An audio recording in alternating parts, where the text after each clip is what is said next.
ఒక వ్యక్తికి అధికారం ఇచ్చి చూస్తే వ్యక్తిత్వం బయటపడద్దని వైసీపీ నాయకుడికి అధికారం ఇచ్చి చూసాం. ఏం జరిగిందో తెలుసు. ఈ రోజున ఇంతమంది యువత, ఆడపడుచులు, మహిళలు, పెద్దలు ఇంత పెద్ద ఎత్తున వచ్చి రోడ్ల మీదకి వచ్చి మాకు మద్దతు తెలుపుతున్నారంటే ఈ వైసీపీ ప్రభుత్వం పోవాలి, కూటమి ప్రభుత్వం రావాలి అన్న కోరిక ఈ రోజున సంకేతం, నిదర్శనం. ఇది జనసేన, తెలుగుదేశం, భారతీయ జనతా పార్టీ ఈ మూడు ప్రత్యేకించి ఒక రోజున 2021లో వైసీపీ వ్యతిరేక ఓటు చీలకూడదని ఆ మాట అంటానికి కారణం ఇక్కడ ఉన్న యువత, మహిళలు, చిన్న బిడ్డలు. ఎందుకంటే నా ఒక్కడికి ప్రయోజనాల కోసం నేను రాజకీయాల్లోకి రాలా. మీ అందరికీ తెలియజేసుకుంటా ఉన్నా, సీనియర్ నాయకులు ఇంతమంది ఉన్నారు. ఒక పార్టీని నడపడం ఎంత కష్టమో వారిని అడగండి, వాళ్ళు చెప్తారు. దశాబ్దం కాలం ఒక్క ఎమ్మెల్యే లేకుండా పార్టీని నడపగలిగానంటే మీ భవిష్యత్తు బాగుండాలి అన్న ఒక్క ఆకాంక్షే. అధికారం కోసం అయితే సీఎం రమేష్ గారిని అడగండి. నాకు ప్రధానమంత్రి గారు ఎంత సాన్నిహిత్యంగా ఉంటారు. ఒక కోరికే, ఒక మంత్రి పదవి కావాలి, ఒక ఎంపీ పదవి కావాలంటే నేను వెళ్ళి అడగలను. కానీ నాకు కావాల్సింది మీ భవిష్యత్తు బాగుండాలి, మన రోడ్లు బాగుండాలి, ఆడబిడ్డలకి భద్రత ఉండాలి, ఆడపిల్లలకి ఉపాధి అవకాశాలు ఉండాలి, వాళ్ళల్లో ఎంటర్ప్రెన్యూర్స్ ఉండాలి.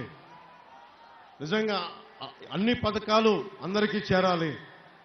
అమ్మఒడి పథకం మీకు తెలుసు.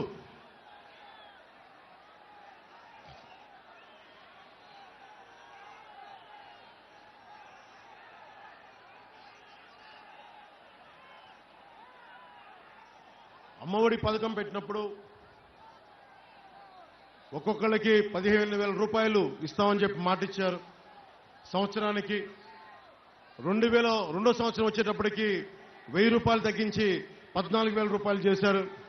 ఇంకో సంవత్సరం తిరిగేసరికి 1000 రూపాయలు తగ్గించి 13,000 చేశారు. 21, 22లో మొత్తానికి వేయకుండా ఎగ్గొట్టేశారు డబ్బులు. 83 లక్షల మంది, ఎంతమంది బిడ్డలున్నా కానీ, 4 బిడ్డలున్నా కానీ మేము అమ్మఒడి పథకానికి డబ్బులు వేస్తామని చెప్పి ప్రభుత్వంలోకి వచ్చిన తర్వాత ఒక్క బిడ్డకే ఇస్తామని చెప్పి 83 లక్షల మంది లబ్ధిదారులుంటే కేవలం 44 లక్షల మందికే అమ్మఒడి పథకం ఇచ్చారు.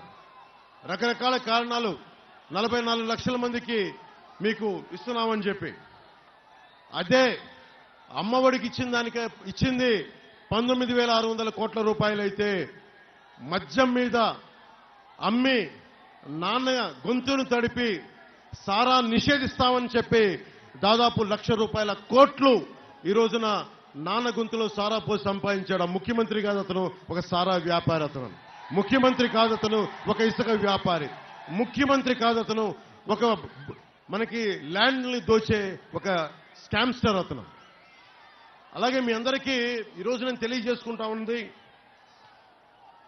భవిష్యత్తులో మీకోసం నిలబడే నాయకులు కావాలి. జనసేన నిజంగా త్యాగం చేశాం.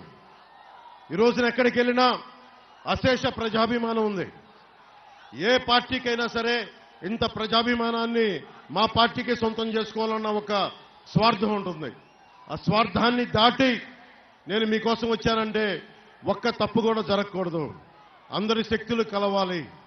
కేవలం 21 అసెంబ్లీ స్థానాలు, 2 పార్లమెంట్ స్థానాలు, అనకాపల్లి పార్లమెంట్ స్థానం జనసేన అయినప్పటికీ కూడా కేంద్ర నాయకత్వం అభ్యర్థుల మేరకు సీఎం రమేష్ గారిని భారతీయ జనతా పార్టీ అభ్యర్థిగా మనస్ఫూర్తిగా గెలిపించాలి వారిని.